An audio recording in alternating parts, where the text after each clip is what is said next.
Students, हम अपने NCERT इन text question को सोल्व कर रहे हैं। जो लास्ट वीडियो के अंदर जो हमने लास्ट क्वेश्चन सोल्व किया था वो था अपने पास 8th क्वेश्चन। अभी जो अपने पास 9th क्वेश्चन है उसको रीड करना, स्टडी करना। What does one mean by exothermic and endothermic reaction, give example. हमें एंडोथर्मिक और एक्जोथर्मिक रिएक्शन के बारे में बताना है और उनका एग्जाम्पल देना है। एक एक्जोथर्मिक रिएक्शन का एग्जाम्पल देना है और एक एंडोथर्मिक रिएक्शन का एग्जाम्पल देना है। क्लियर है? तो आंसर क्या हो जाएगा, हमें बताना है एक्जोथर्मिक रिएक्शन क्या होती है और एंडोथर्मिक रिएक्शन क्या होती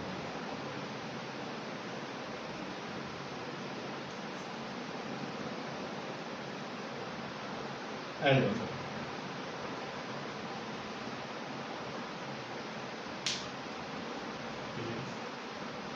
ये मैं आपको पहले भी बता चुका।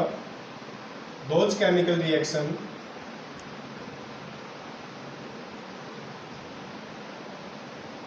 in which heat evolved or released,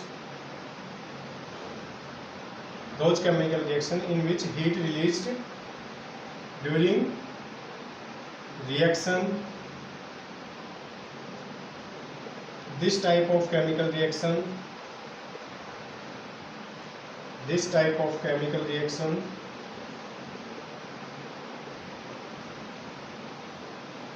it's called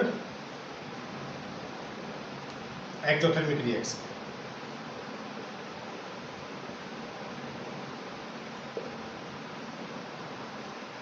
यानी कि वो केमिकल रिएक्शन जिसके अंदर हीट क्या होती है, रिलीज होती है, हीट क्या होती है, इवोल्व होती है, उस टाइप की केमिकल रिएक्शन को हम क्या बोलते हैं, एक्टोथर्मिक रिएक्शन बोलते हैं। फॉर एग्जांपल,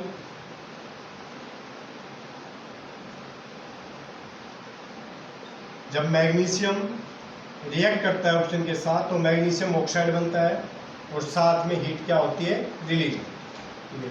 तो इस टाइप की रिएक्शन को क्या बोलते हैं, एक्टोथर्मिक रिएक्शन बोलते हैं। दूसरा है अपने पास endothermic reaction. Those chemical reaction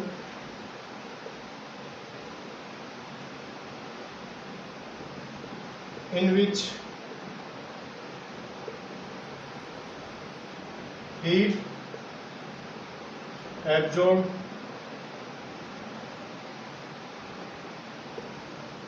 during reaction,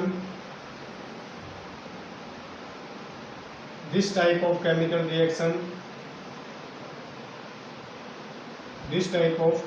reaction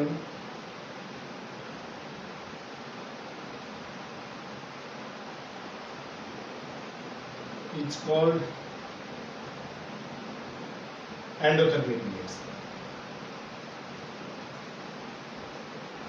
It's called endothermic reaction. For example,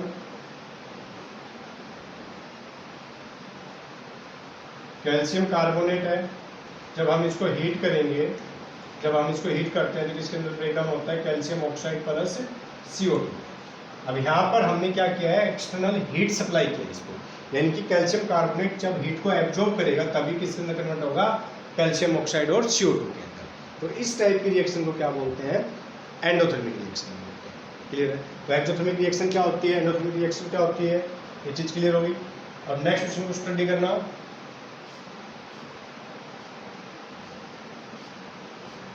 question अपने पास स्टडी करना। Why is respiration considered an exothermic reaction, explain. क्या कह रहा है कि हम रेस्पिरेशन प्रोसेस को एक्सोथर्मिक रिएक्शन के अंदर काउंट करते हैं, क्यों काउंट करते हैं, इस चीज़ को एक्सप्लेन करना है। क्लियर है? क्वेश्चन नंबर 10 अपने पास। अब हमें पता है जो भी फूड हम जो भी चीज़ हम खाते हैं वो अपनी बॉडी के अंदर किस फॉर्म में स्टोर होता है, ग्लूकोज की फॉर्म में स्टोर होता है। और ग्लूकोज का फॉर्मूला क्या होता है, C6H12O6। यानी कि जो भी चीज़ हम खाएंगे वो किस फॉर्म में स्टोर होगा, ग्लूकोज की फॉर्म में। अब ये ग्लूकोज जब बर्न होगा तभी हमें क्या मिलती है, एनर्जी मिलती है। ठीक है? अब ये ग्लूकोज किसकी प्रेजेंस में बर्न होगा, ऑक्सीजन की प्रेजेंस में। अब हम रेस्पिरेशन के थ्रू यानी कि ऑक्सीजन को क्या करते हैं, इनहेल करते हैं। जब हम ऑक्सीजन को इनहेल करेंगे तो ऑक्सीजन किसके साथ रिएक्ट करेगी, ग्लूकोज के साथ। और जब ऑक्सीजन ग्लूकोज के साथ रिएक्ट करेगी यानी कि ग्लूकोज ऑक्सीजन की प्रेजेंस में जब बर्न होगा तो क्या बनेगा अपने पास, CO2 plus H2O plus energy. यानी कि ये जो एनर्जी है किस फॉर्म में, हीट की फॉर्म में अपनी बॉडी के अंदर क्या हो रही है, रिलीज हो रही है। क्लियर है? और वो बाद में किसी भी अनदर फॉर्म के अंदर कन्वर्ट हो रही है। क्लियर है? यानी कि जब ग्लूकोज ऑक्सीजन के प्रेजेंस में रिएक्ट करता है, बर्न होता है, तो अपने पास CO2 गैस रिलीज होती है, H2O और साथ में हीट। क्लियर है? एनर्जी। इसीलिए हम रेस्पिरेशन प्रोसेस को कौन सी प्रोसेस के अंदर काउंट करते हैं, एक्सोथर्मिक के अंदर, क्योंकि यहाँ पर अपने पास एनर्जी क्या होती है, रिलीज होती है। और CO2 को हम क्या कर देते हैं, एक्सहेल कर देते हैं, H2 को हम टॉयलेट के थ्रू बाहर कर देते हैं। क्लियर है? तो जो भी फूड हम खाएंगे वो ग्लूकोज की फॉर्म में क्या होता है, स्टोर होता है। ऑक्सीजन जो होता है वो हम क्या करते हैं, रेस्पिरेशन के थ्रू इनहेल करते हैं, तो इसके साथ रिएक्ट करेगा, CO2 बनेगा, आउट करेंगे, H2 ये बाहर हो जाएंगे, और अपने पास एनर्जी जो भी हमारी बॉडी को रिक्वायरमेंट होगी किसी भी वर्क के लिए वो हम उसको यूज कर लेंगे। क्लियर है? तो क्वेश्चन नंबर 10 क्लियर हो गया। नेक्स्ट क्वेश्चन को स्टडी करना। 10 है अपने पास, why are the decomposition reaction called the opposite of combination reaction. क्या कह रहे हैं कि जो अपने पास डिकम्पोजिशन रिएक्शन होती है उनको हम बिल्कुल अपोजिट काउंट करते हैं, किससे, कम्बिनेशन रिएक्शन से। इसको हमें एक्सप्लेन करना है। क्लियर है? तो मैं एक साइड कम्बिनेशन रिएक्शन लिखता हूँ, एक साइड डिकम्पोजिशन रिएक्शन की प्रॉपर्टी लिखता हूँ। दोनों के बीच में जो डिफरेंस होगा वो दोनों का क्या होगा, अपोजिट होगा। देखना, कम्बिनेशन रिएक्शन,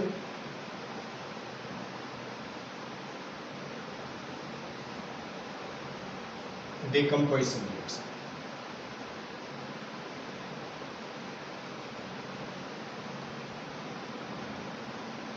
क्लियर है? अब देखना, कॉम्बिनेशन रिएक्शन के अंदर क्या होता है, दोज केमिकल रिएक्शन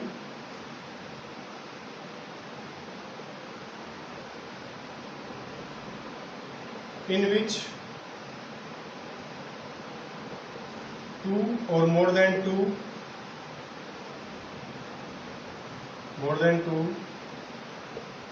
molecules या atoms combine and form a large molecule. This type of chemical reaction called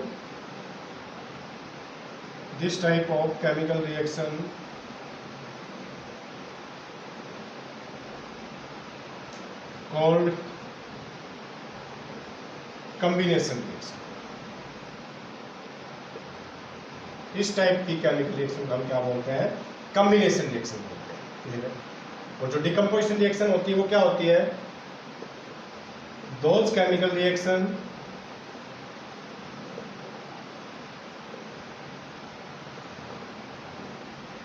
in which a large molecule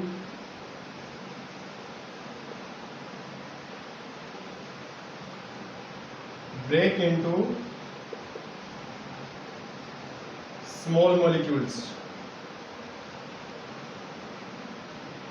This type of chemical reaction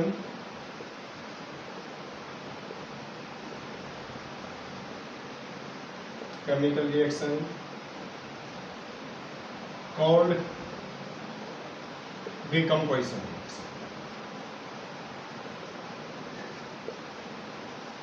तो यहाँ पर डेफिनेशन से क्लियर हो रहा है कि दोनों डेफिनेशन एक दूसरे से क्या है, अपोजिट है।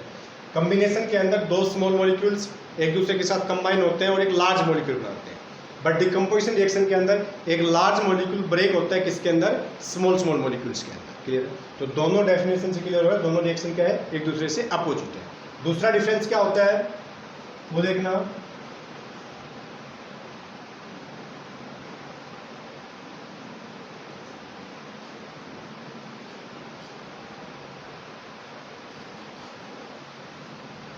जो कॉम्बिनेशन रिएक्शन होती है जनरली वो एक्सोथर्मिक रिएक्शन होती है, बट जो डिकम्पोजिशन रिएक्शन होती है जनरली वो एंडोथर्मिक रिएक्शन होती है।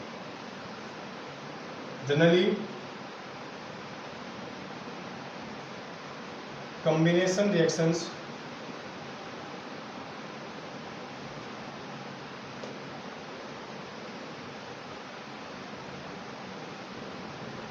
एक्सोथर्मिक इन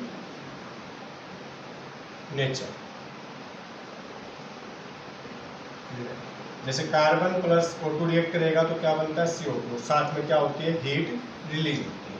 क्लियर है? तो किस टाइप की रिएक्शन है, कम्बिनेशन रिएक्शन है और इसके अंदर क्या हो रहा है हीट क्या हो रही है रिलीज हो रही है। क्लियर है? तो ये किस टाइप की रिएक्शन होगी, जनरली एक्सोथर्मिक रिएक्शन होगी। और जो डिकम्पोजिशन रिएक्शन होती है वो जनरली क्या होती है endothermic. Generally decomposition reaction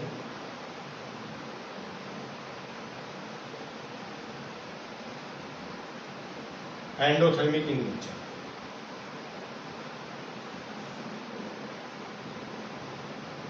for example, जब हम कैल्शियम कार्बोनेट को हीट करते हैं तो किसके अंदर ब्रेकडाउन होता है कैल्शियम ऑक्साइड प्लस CO2। अब ये क्या है लार्ज मॉलिक्यूल, ये क्या है स्मॉल मॉलिक्यूल्स, और यहाँ पर हीट क्या हो रही है एब्जॉर्ब। तो किस टाइप की रिएक्शन होगी ये एंडोथर्मिक रिएक्शन। क्लियर है? तो कॉम्बिनेशन रिएक्शन को हम डिकम्पोजिशन रिएक्शन के अपोजिट क्यों बोलते हैं, ये चीज क्लियर हो गया। नेक्स्ट क्वेश्चन को स्टडी करना। अपने पास 12 स्टडी करना। Right one equation each for decomposition reaction where energy is supplied in the form of heat, light और electricity। क्या कह रहे हैं, हमें हर एक डिकम्पोजिशन रिएक्शन के लिए एक इक्वेशन देनी है, बट वहाँ पर जो डिकम्पोजिशन रिएक्शन के अंदर हमें, मैंने अभी बताया जनरली कैसी टाइप की रिएक्शन होती है एंडोथर्मिक रिएक्शन।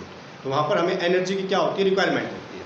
तो वहाँ पर जो एनर्जी की फॉर्म दे रखी है वो क्या दे रखी है हीट, लाइट और इलेक्ट्रिसिटी। यानी कि हमें वो डिकम्पोजिशन रिएक्शन बतानी है जिसके अंदर एक बार तो हीट की रिक्वायरमेंट होती है और दूसरी टाइप की रिएक्शन में लाइट की और तीसरी टाइप की रिएक्शन में इलेक्ट्रिसिटी। तो सभी का एक एक एग्जांपल हमें यहाँ पर बताना है। क्लियर है? क्वेश्चन नंबर 2 है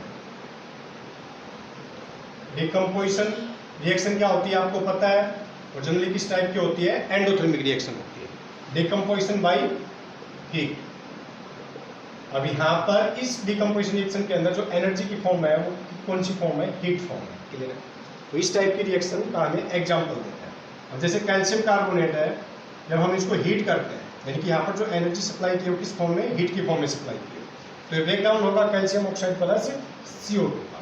तो यहाँ पर जो डिकम्पोजिशन हो रहा है कैल्शियम कार्बोनेट का वो किसकी प्रेजेंस में हो रहा है, हीट की प्रेजेंस में। ये किसका साइन है, हीट का साइन। क्लियर? नेक्स्ट है अपने पास डिकम्पोजिशन बाय लाइट। यानी कि यहाँ पर जो एनर्जी की फॉर्म होनी चाहिए किस फॉर्म में होनी चाहिए, एनर्जी लाइट की फॉर्म में होनी चाहिए। जैसे अपने पास सिल्वर ब्रोमाइड होता है AgBr, जब हम यहाँ पर लाइट पास करते हैं AgBr में से सनलाइट Hnu, ये सनलाइट को हम किसे नोट करते हैं Hnu से। तो यहाँ पर ये AgBr डिकम्पोज होता है किसके अंदर, Ag प्लस Br2 गैस। तो यहाँ पर जो AgBr का डिकम्पोजिशन हो रहा है वो किसकी प्रेजेंस में हो रहा है, सनलाइट की प्रेजेंस में हो रहा है। तो इस टाइप की रिएक्शन को क्या बोलते हैं, डिकम्पोजिशन बाय लाइट। और जो लास्ट टाइप है अपने पास वो क्या है, decomposition bye electricity. Bye electricity अपने पास मान लिया NaCl क्या है, मोल्टन फॉर्म में, लिक्विड फॉर्म में है। जब हम इसमें से इलेक्ट्रिसिटी पास करते हैं तो इसका डिकम्पोजिशन होता है किसके अंदर, Na प्लस Cl2 गैस। तो यहाँ पर NaCl का डिकम्पोजिशन किसकी प्रेजेंस में हो रहा है, इलेक्ट्रिसिटी की प्रेजेंस में। क्लियर? तो ये सभी डिकम्पोजिशन रिएक्शन है, बट यहाँ पर जो हमने एनर्जी यूज की है वो एनर्जी की जो फॉर्म है वो डिफरेंट है। क्लियर? तो आज यहीं पर स्टॉप करते हैं, नेक्स्ट वीडियो में मिलते हैं नेक्स्ट क्वेश्चन के साथ।